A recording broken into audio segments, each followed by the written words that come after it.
Chapter 1. The Life and Times of Augustine. Augustine's Life. Aurelius Augustinus, the man we call Augustine, was born on November the 13th, 354, in the small North African town of Thagaste, known today as Souk Ahras, Algeria. Then, as now, it was inhabited by Berbers, tribesmen who were the original inhabitants of North Africa and who have blended in with their various conquerors over the centuries without being totally assimilated by any of them. In the Roman Empire, the Berbers of Thagaste spoke Latin and lived like Romans, but they remained attached to their native soil and to customs that would survive after the empire disappeared. Augustine himself was brought up as a Roman, Latin-speaking and imbued with the culture and values of the imperial city. But he was detached enough from Rome that when it fell to the barbarians in AD 410, he was able to see it for what it was, a passing phase in human history that would vanish just as Nineveh and Babylon had disappeared centuries before.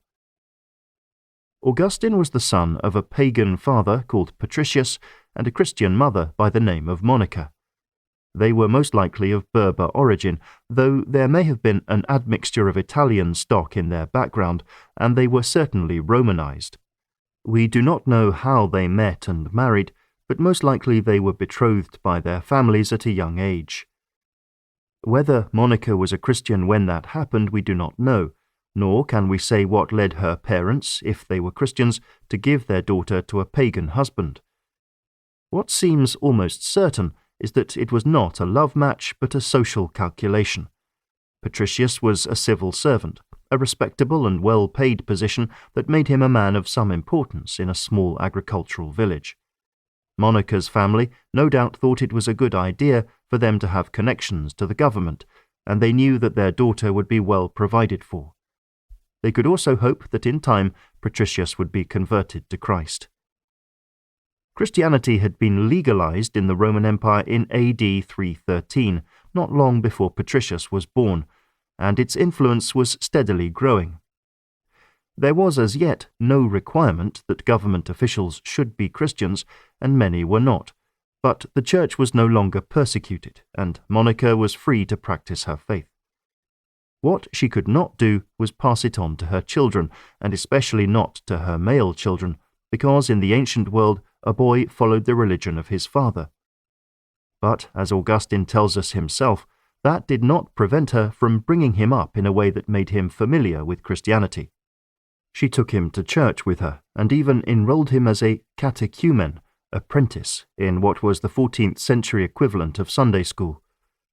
However, she could not have him baptized without his father's permission, although she almost did when the young Augustine developed a fever and seemed to be close to death. At that point he himself cried out to be baptized. "You saw, my God, because you were already my guardian, with what fervour of mind and with what faith I begged for the baptism of your Christ, my God and Lord, urging it on the devotion of my mother and of the mother of us all, the Church. My physical mother hastily made arrangements for me to be initiated and washed in the sacraments of salvation. But suddenly I recovered.